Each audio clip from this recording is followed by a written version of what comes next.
무엇보다 정부의 규제 의지가 너무 확실해요. 무조건 지금 잡겠다라고 하고 있는 거고, 중장기적으로는 저는 빠르면 22년이나 23년서부터 저는 대세 하락을 할 거라고 저는 데이터로 보고 있는데, 네. 부동산은 내 인생에서 가장 비싼 쇼핑이잖아요. 그렇죠.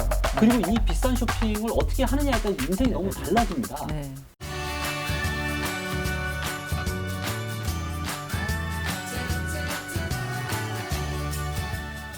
안녕하세요. 안녕하세요. 반갑습니다. 부동산 재테크의 왕, 부킹의 리치톡톡 김기원. 부자멘토 이지윤입니다.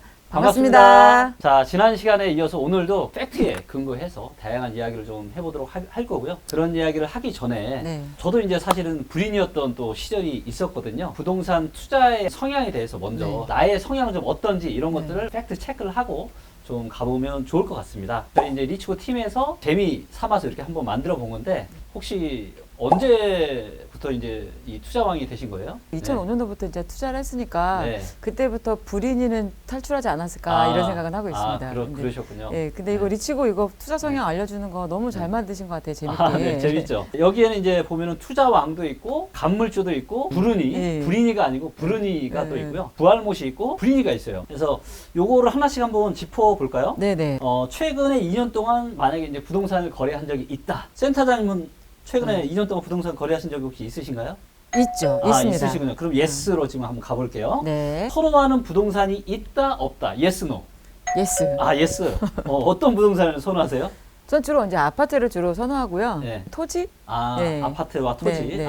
분명히 선호하시는 곳이 있군요. 네, 네. 기회가 될 때마다 부동산을 구매를 한다. 그렇죠. 여기서도 또 예스. 그렇죠. 네. 저는 백을 사는 것보다 네. 부동산을 사는 걸 더 좋아합니다. 네. 그렇죠. 네. 백은 갖고 있어도 가치가 하락하지만 그렇죠. 네, 네. 부동산은 가치가 올라가니까. 네. 역시 투자왕 다우십니다. 네. 자, 그러면 무리한 부동산 매매로 네. 하우스 푸어가 된 적이 있다, 없다? 노. 노. 하우스 푸어가 된 적은 없습니다. 네. 바로 투자왕입니다. 투자왕. 네, 축하드립니다. 감사합니다. 네. 저는 제가 10년 전까지만 하더라도 부동산 투자는 굉장히 위험하다. 네. 저도 금융권 오래 몸을 담고 있다 보니까 네, 네. 부동산은 이제 굉장히 위험하다는 생각을 좀 했었어요. 네네. 네, 그러니까 어디로 가냐면 바로 부활못으로 가더라고요. 부동산과 원수진 타입. 부활못이네요. 네, 부활못이었어요. 제가. 10년 전에 부활못이었던 네. 리치톡톡 대표님이 네. 지금은 어떻게 변했는지 좀 다시 한번 해볼까요? 네. 최근 2년 동안 부동산을 거래한 적이 있다. 네, 있죠. 부동산에 관심이 있다. 엄청 많죠. 선호하는 부동산이 있다. 네. 어떤 부동산을 선호하세요? 저는 주로? 이것도 이제 데이터에 근거해서 제가 하는데요. 네. 가장 큰 시장이 어디냐면요. 아파트 시장이에요. 시장도 크고 데이터도 가장 많아서 훨씬 더 또 정확하게 볼 수가 있거든요. 네. 그래서 저는 개인적으로 아파트 투자를 가장 선호하는데, 네. 앞으로 한 5년 안에 조금 달라질 것 같아요. 네. 아파트 다음은 어디냐면 상업용과 토지예요. 이제 리치고 팀에서 내년서부터 이제 또 이걸 와. 또 들어가는데, 여러 가지 이런 데이터들을 가지고 상업용과 이제 토지까지 아마 가게 될 것 같고, 그래서 데이터에 근거하니까 저도 이제 나중에는 이제 선호하는 부동산이 조금은 바뀔 것 같아요. 네. 예. 그러면은 선호하는 부동산이 있다. 예, 있습니다. 기회 될 때마다 부동산을 구매하시나요? 그렇죠. 무리한 부동산 매매로 하우스 푸어가 된 적이 있다. 없습니다. 투자왕이십니다. 저도 투자왕이죠. 네, 투자왕이시네요. 오늘 투자왕 둘이 이렇게 또 네. 방송을 또 진행을 하게 됐네요. 10년 만에 투자왕 네. 등극하신 거네요. 불인이가 투자왕 되는 데까지 한 10년 걸렸습니다. 10년 정도 걸리나요? 근데 리치고를 통하면 빠르게도 될 수도 있잖아요. 그렇죠. 네. 리치고를 통하면 뭐 사실 금방 또 투자왕까지 될 수 있죠. 백발백중 이렇게 네. 해왔으니까. 이 방송을 시청하시는 시청자분들도 나의 투자 성향이 어떤지 좀 확인을 한번 해보시고, 이미 이제 이 방송을 보신다는 거는 부동산에 관심이 있으신 거니까 부활못은 어느 정도는 탈출했다 보시고, 불운이, 그 다음에 투자왕, 그 다음에 간물주까지 갈 그렇죠. 때까지 저희 영상을 계속 시청해 주시면 감사하겠습니다.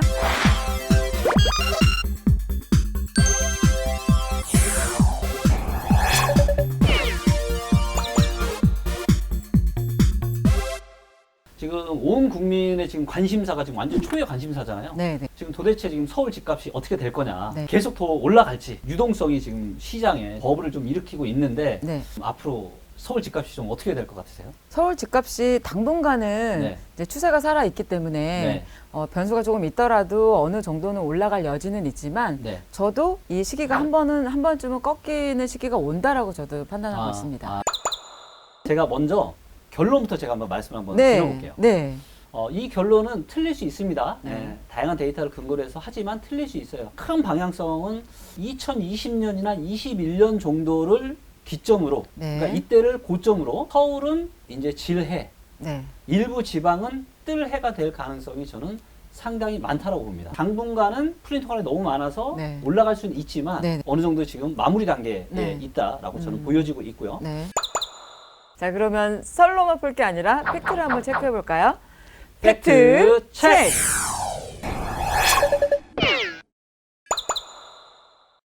데이터를 하나씩 한번 보도록 하겠습니다. 네. 사실 지금 이제 어떤 글로벌하게 지금 다 서로 얽히고 설켜 있잖아요. 네, 네. 그래서 한국 데이터를 또 보는 것도 굉장히 중요하지만 네. 전 세계 어떤 자산 시장의 대장인 네. 미국부터 한번 보도록 하겠고요. 네. 자, 이제 여기 차트에서 보시는 것처럼 요거는 지금 미국의 통화량이 얼마나 증가하고 있는지를 지금 보여주는 요 화면인데요. 네. 자, 보시면 2000년대 초반에서부터 금융위기 터지기 전까지는 굉장히 이렇게 통화량이 완만하게 완만하다가. 증가를 하고 있는 게 보이시죠? 네, 네. 금융위기 터지고 나서부터 지난 2019년까지는 이 완만하던 그래프가 이렇게 좀 통화량이 굉장히 많이 늘어나고 있다. 네. 자, 그런데 2020년에 들어보니까 최근에는 지금 어떻게 됐죠? 거의 수직 상승하고 있는 네, 상황이. 완전 이게 각도가요.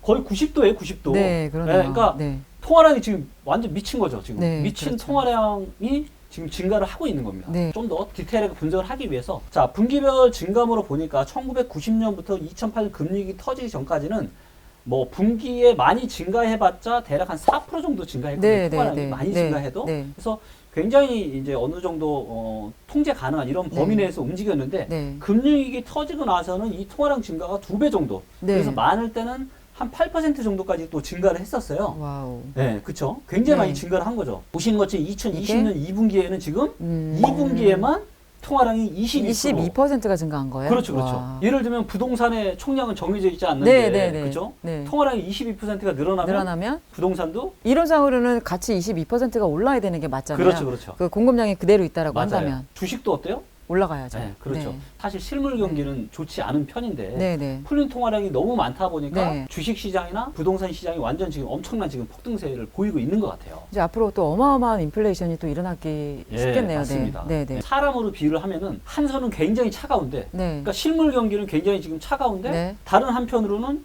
통화량이 너무 많다 보니까 한 손은 한 너무 손만 뜨거운 뜨겁고. 거죠. 너무 차갑고 너무 뜨거운 이게 지금 네. 어떻게 보면 한 번도 지금 역사상 일어나지 않았던 이런 일이 벌어지고 있어서 네. 그래서 사실 앞으로의 이런 예측을 하기가 굉장히 만만치는 않은 것 같아요.